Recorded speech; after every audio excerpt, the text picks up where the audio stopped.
So ఈరోజు నేను మాదాపూర్లో ఉన్న ప్రముఖ యోగా గురు యోగిని అరుణాదేవి గారి యోగాశ్రమంలో ఉన్నాను. అనేక రకాల మెడిసినల్ ప్లాంట్స్ ఉన్నాయి. మనం మెడిసినల్ ప్లాంట్స్ గురించి డిస్కస్ చేస్తూ ఉన్నాము. వాటిలో ఉన్న మెడిసినల్ వాల్యూస్ ఏంటి, ఏ అనారోగ్య సమస్యలకు వాటిని ఎలా వాడుకోవాలని. సో ఇది వేప చెట్టు మనందరికీ తెలిసిందే. చాలా పవిత్ర వృక్షంగా మనం భావిస్తూ ఉంటాము. సో దేవాలయాల్లో కూడా దీనికి పూజలు చేస్తూ ఉంటారు. సో దీనిలో అనేక రకాల మెడిసినల్ వాల్యూస్ ఉన్నాయి. మరి ఏ అనారోగ్య సమస్యలకు దీన్ని ఎలా వాడుకోవాలి, ఇది తగ్గించే జబ్బులు ఏంటి తెలుసుకుందాం. మనతో పాటు ఉన్నారు యోగా గురు యోగిని అరుణాదేవి గారు. మేడం నమస్తే అండి. నమస్తే అండి. ఎస్, మెడిసినల్ ప్లాంట్స్ గురించి చెప్తూ ఉన్నారు. సో వేప చెట్టు ఎంత పవిత్ర వృక్షంగా భావిస్తాము మనము. సో ప్రతి దేవాలయంలో ఉంటుంది, పూజలు చేస్తాము. అయితే ఏంటి అసలు ఈ మెడిసినల్ వాల్యూస్ ఏమున్నాయి, దీన్ని ఎలా తీసుకుంటే ఏ అనారోగ్య సమస్యలకు చెక్ పెట్టవచ్చు? దీంట్లో యాంటీబయాటిక్ అండ్ యాంటీ ఇన్ఫ్లమేషన్ కూడా ఉంది మీకు. ఇప్పుడు ఇది చూస్తే, ఈ ఆకు చూస్తే, ఇవి మీరు ఏమి చేయాల్సిన అవసరం లేదు. వేప చెట్టు గాలి మనకి ఆ పెద్ద పెద్ద చెట్లు అవుతాయి, వృక్షాలు అవుతాయి ఇవి. ఇవి ఈ చెట్టు గాలి తగిలితే కూడా మనకి ఇన్ఫెక్షన్స్ రావు.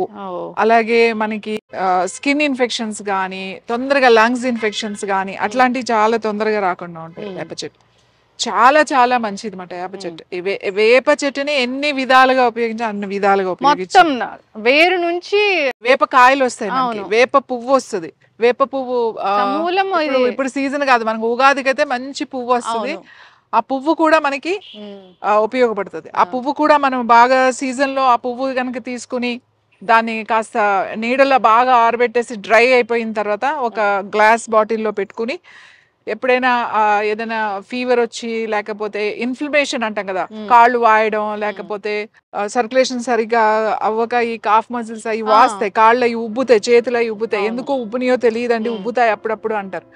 అట్లాంటి వాళ్ళు ఆ పువ్వు కొంచెం తీసుకుని కాస్త టీ లాగా ఒక గ్లాస్ నీళ్ళు వేసి కాస్త ఒక 3-4 minutes మరగబెట్టి మూత పెట్టి తర్వాత దాన్ని తాగితే చాలా చాలా చాలా మంచిది. లివర్ కూడా మంచిది ఆ ఫ్లవర్ తాగడం వల్ల.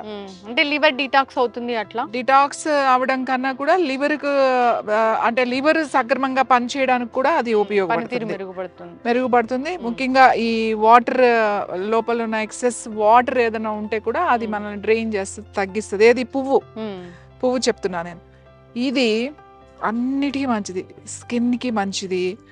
తర్వాత చూడండి, మనకి ఏమైనా స్కిన్ డిసీజెస్ వచ్చినా, అమ్మవారు అని అంటారు, చికెన్ ఫాక్స్, అమ్మవారు వచ్చినా కూడా ఏమి ఇది వరకు అయితే ఎటువంటి వైద్యం చేసేవాళ్ళు కాదు. ఫ్రెష్ ఆకులు ఇలా గుత్తులు గుత్తులు కింద కోసుకొచ్చి కింద బెడ్ లాగా వేసేసి వాటి బాగా దులిపేవాళ్ళు. ఏమన్నా పురుగులు చీమలు అలాంటివి ఉంటే బాగా దులిపేసేసి పల్చటి బట్ట, చాలా మెత్తని ఇది వరకు వచ్చాయి మీకు వాయిల్ పంచలు తెల్లటిది వేసి దాని మీదే పడుకోబెడతారు.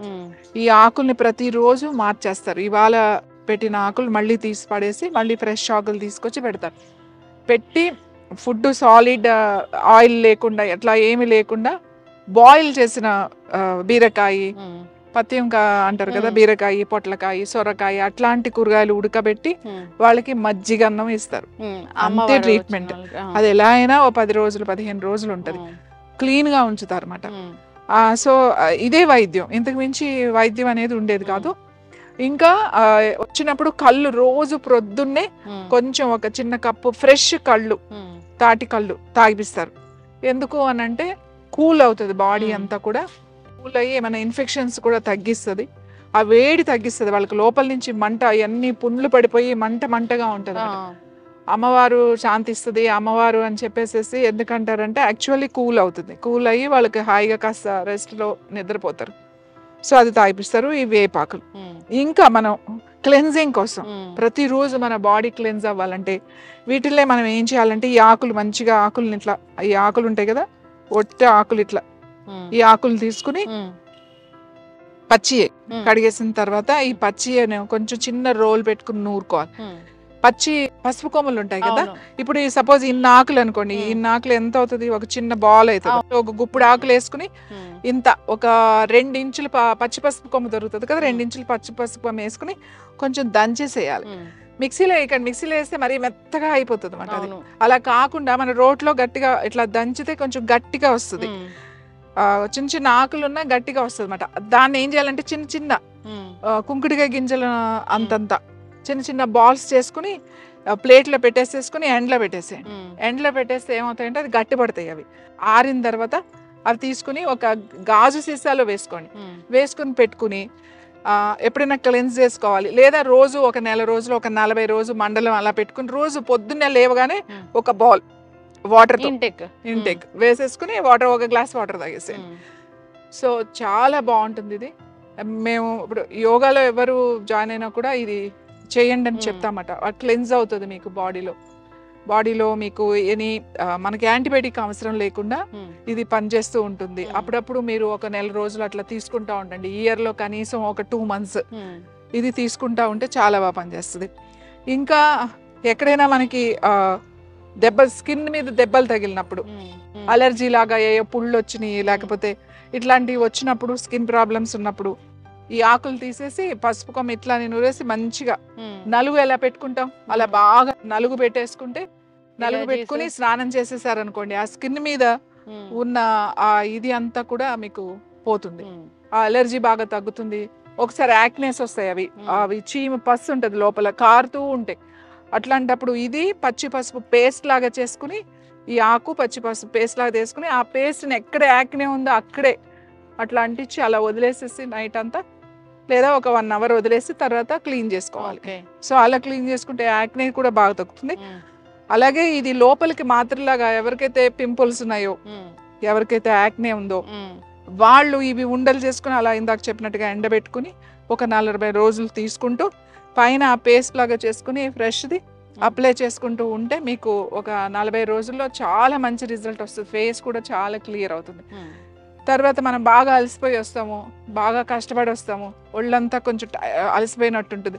అప్పుడు వేడి నీళ్ళల్లో ఈ ఆకులు వేసుకుని చక్కగా మనం కనుక స్నానం చేసినట్టయితే మనకి ఆ నొప్పులు కూడా తగ్గుతాయి, రిలాక్స్డ్గా ఉంటుంది. మనకి వర్షాకాలంలో ఇవి ఎక్కువ వాడతాం నీళ్ళలో. అంటే ఇప్పుడంటే ఇది వరకు అంటే పెద్ద పెద్ద బిందులు కాగులు పెట్టి దాంట్లో వేసి మరగబెట్టేవాళ్ళు. ఇప్పుడు గీజర్లు వచ్చిన తర్వాత మనకి ఇప్పుడు గీజర్లు ఉంటాయి కాబట్టి అందరికి ఆ వేడి నీళ్లు ఫస్ట్ ఈ బకెట్ లో వేసుకుని 4 ఎన్నో అక్కలేదు 2-3 రెబ్బలు చాలు వేసుకుని కొంచెం వేడి నీళ్ళు ఫస్ట్ తిప్పి తర్వాత కొంచెం మీకు పోసుకునేటట్టుగా పెట్టుకుని పోసుకుంటే చాలా మంచిది. బాలింతలకి డెలివరీ అయిన తర్వాత తప్పనిసరిగా 21 రోజులు ఖచ్చితంగా వేపాకులు వేసి నలుగు పెట్టి స్నానం చేపిస్తారు. అది ఎందుకంటే యాంటీ ఇన్ఫ్లమేషన్, బాడీలో స్వెల్లింగ్ ఉంటుంది. డెలివరీ తర్వాత అది నార్మల్ రావడానికి కనీసం 2-3 నెలలు పడుతుంది. ఫస్ట్ 21 రోజు చాలా ఇంపార్టెంట్. అందుకని ఆ ఫస్ట్ వేపాకు బాగా మరగబెడతారు. పెద్ద పెద్ద బిందుల్లో ఒక 2-3 బిందులు వేపాకు వేసి వావిలాకు కూడా వేసి బాగా మరగబెట్టి అప్పుడు ఆ నీళ్ళు ఎట్లా చేస్తారంటే ఊరికి ఇలా పొయ్యడం కాదు. ఒక పెద్దవాళ్ళు ఉంటారు, 2 నిలబడి ఇట్లా మగ్గులో కానీ ఇట్లా గిన్నెలో పెట్టి ఇట్లా పోస్తారు. అంటే ఇప్పుడు పొట్టకి తగలాలి కాబట్టి ఇలా పొట్టకు పోస్తారు. ఇలా ఎన్ని బిందులు పోస్తారు అనుకుంటా 2 బిందులు పెద్ద పెద్ద బిందులు పోస్తారు. అలా పోయడం వల్ల ఏమవుతుంది అని అంటే లోపల ఈ అబ్డామిన్ యూట్రస్ అంతా కూడా ఇలా ముడుచుకుపోయి ఉంటుంది. డెలివరీ అయిన తర్వాత అది మళ్ళీ నార్మల్గా వెళ్ళడానికి ఇది చాలా బాగా ఉపయోగపడుతుంది అన్నమాట. చాలా వాటిల్లో బాగుపడతారు. పాము కరిస్తే వేపాకు వాడతారు. పాము కరిసింది ఇది చాలా పాయిజనస్ అని ఎలా తెలుస్తుంది అంటే వేపాకు గబగబా ఇచ్చి నమలమంటారు. నమిలితే ఇది చేదు ఉండదు, తీయగా ఉంటుంది. తీయగా ఉందంటే పాయిజన్ చాలా ఎక్కువ ఉంది అని చెప్పి వేరే ఆకులతో పాటు ఇది తినిపిస్తారు. దీంతో కూడా సర్ఫీ అని చెప్పేసి ఒక ఇన్ఫెక్షన్ వస్తుంది, అది ఒక బ్యాక్టీరియా లాంటిది వైరస్, అది కూడా దానికి కూడా వేపాకుతోనే చేస్తారు. వేపాకుతో రోజు బాగా ఇట్లా చేసి తర్వాత దానికి ఆ పేస్ట్ లాగా చేసి అప్లై చేయడం ఇదంతా కూడా చేస్తారు. చాలా అంటే దీంతో మనకు తెలిసినవి చాలా తక్కువ, తెలియని చాలా ఎక్కువ. జనరల్ గా ఈ ఊర్లో ఇది ఉంటే ఇది గ్రామంలో ఆ డాక్టర్ అని చెప్తారు. ఈ గ్రామ దేవతగా కూడా వేప చెట్టుని మనం కొలుస్తాం. ఇంకా ఏంటి అని అంటే దీని కాయలు వస్తాయి, వేపకాయలు. చిన్నప్పుడు తినేవాళ్ళం వాటిని. ఎల్లో బాగా పండిపోయిన తర్వాత కొన్ని తీతీగా చేదుగా ఉండే. సో ఆ కాయలతో కూడా నూనె తీస్తారు. ఆ నూనె కూడా మనకి చాలా మెడిసినల్ దాంట్లోకి వెళ్తుంది, సోప్కి వాడతారు, మెడిసినల్స్ కి వెళ్తుంది. తర్వాత ఈ వేప చెట్టు వచ్చే నూనె ఉంటుంది, వేప నూనె దొరుకుతుంది, నీమ్ ఆయిల్ అని దొరుకుతుంది, చాలా చేదుగా థిక్గా ఉంటుంది. ఆ నీమ్ ఆయిల్ పెస్టిసైడ్స్ కాకుండా మనకి మెయిన్ డాండ్రఫ్కి చాలా చాలా మంచిది నీమ్ ఆయిల్. అలాగే డాండ్రఫ్కి ఫ్రెష్ ఆకు కూడా మంచిది. ఫ్రెష్ ఆకుని ఇన్ని ఆకులు చాలు తీసుకుని, ఆకులు ఇలా తీసేసేసి గ్రైండర్లో మెత్తగా గ్రైండ్ చేసేసుకుని చక్కగా కావాలంటే దీంట్లో ఒక స్పూన్ పెరుగు లేకపోతే మజ్జిగ ఉంటే మజ్జిగ కొంచెం వేసుకోవచ్చు, లేదా ఒట్టి నీళ్ళల్లో అయినా సరే గ్రైండ్ చేసి పేస్ట్ స్కాల్ప్కి పెట్టాలి, జుట్టుకు కాదు.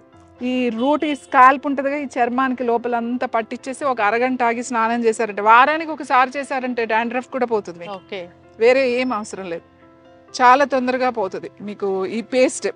ఇంకా క్రానిక్ స్కాల్ప్ డిసీజెస్ ఉంటాయి అన్నమాట, డాండ్రఫ్ లాంటిది, అది ఒక చర్మ వ్యాధి లాంటిది. అట్లాంటి వాళ్ళకి నీమ్ ఆయిల్ బాగా పనిచేస్తుంది. ఆ ఆయిల్ మనకు మార్కెట్లో దొరుకుతుంది ఎక్కడైనా సరే, అది చక్కగా రాసుకుని ఒక అరగంట అలా ఉండి లేకపోతే నైట్ పెట్టేసుకోవచ్చు. ఉండి కనుక స్నానం చేస్తే ఈ స్కాల్ప్ మీద వచ్చే పుళ్ళు, కొంతమందికి పుండుల్లాగా వస్తుంటాయి, అవన్నీ కూడా తగ్గిపోతాయి. Thank you so much ma'am, చాలా చక్కగా చెప్పారు. ఇది సమూలం కూడా పనిచేస్తుంది, దీనిలో మెడిసినల్ వాల్యూస్ ఉంటాయి. బార్క్ కూడా, ఈ బెరడు కూడా మెడిసినల్స్ లో వాడతాం. అవును. సో చాలా మంది ఈ చెట్టు వేరుల దగ్గర ఉన్న లిటిల్ బిట్ ఆఫ్ ఆ బెరడు లాంటిది తీసుకొని తాగుతూ ఉంటారు. ఇన్ఫ్లమేషన్. ఇప్పుడు ఈ చెట్టు ఉంది కదండి, ఇది బాగా పెద్ద పెద్ద వృక్షాలు ఉంటాయి కదా, వీటి కింద పెరిగిన చెట్టుకు వాటికి కూడా చేదు వస్తుంది. అవును, దీని మీద చేదు కదా, పెరిగితే కనుక అది చాలా మంచిది. అది గనక వెళ్తే అది వజ్రవల్లి లాగా, అమృతవల్లి లాగా, అమృతం లాగా పనిచేస్తుంది అని అంటాం. వేప చెట్టు కింద పెరిగిన తిప్పతీగని గుడూచి అని అంటారు. గుడూచి అని అంటే దాని కింద పెరిగింది, మెడిసినల్ వాల్యూస్ ఎక్కువ. అలాగే ఏ చెట్టు అయినా సరే మీకు ఆ చెట్టుకి దీని గుణం వచ్చేస్తుంది, ఆ చేదు అనే వస్తుంది దగ్గరలో గనక వేస్తే. అన్నిటికీ మంచిదండి. అంత ఎందుకు, దీని గాలి మంచిది. అవును, ఈ గాలి వలన మనకి ఎన్నో వైరస్లు రాకుండా ఉంటాయి. ఇంత పెద్ద పెద్ద వృక్షాలని మనం ఇప్పుడు రోడ్డుకి అడ్డంగా ఉందని, లేకపోతే ఇంటికి అడ్డంగా ఉందని చెప్పి, లేదంటే వేళ్ళు వచ్చేసి గోడలు బాగా కొడుతున్నాయని ఇంత పెద్ద పెద్ద వృక్షాలని మనం కొట్టేస్తున్నాం. మనకు ఒక ప్రకృతి ఒక తల్లిలాగా కన్నా తండ్రి కన్నా కూడా ఈ చెట్లే మనకి ఉపయోగపడతాయి. అలాగే మన తరాల వాళ్ళకి, మన ముందు తరాల వాళ్ళకి కావాల్సింది ఏంటి అంటే చెట్లు. ఇట్లాంటి చెట్లని మనం నాశనం చేసేస్తున్నాం, అంటే కొట్టేస్తున్నాం. అంటే మనం విపత్తులు వస్తూ ఉన్నాయి. సో కొండలు తవ్వేస్తున్నారు. కేరళలో మనం చూసాము, అదంతా బికాస్ ఆఫ్ ఆ చెట్లు నరికేయడం. అదంతా అంత పెద్ద పెద్ద చెట్లు నరికి వాళ్ళు టీ గార్డెన్స్ వేయడం వల్ల, అంటే చెట్టు ఉంటే ఏమవుతుంది అంటే, పెద్ద చెట్లు ఉన్నప్పుడు రూట్స్ ని ఈ మట్టి గట్టిగా పట్టుకుని ఉంటుంది. ఎప్పుడైతే మనం చెట్లు కొట్టేసామో, అవి లాగేసామో, అది గుల్లగా అయిపోతుంది.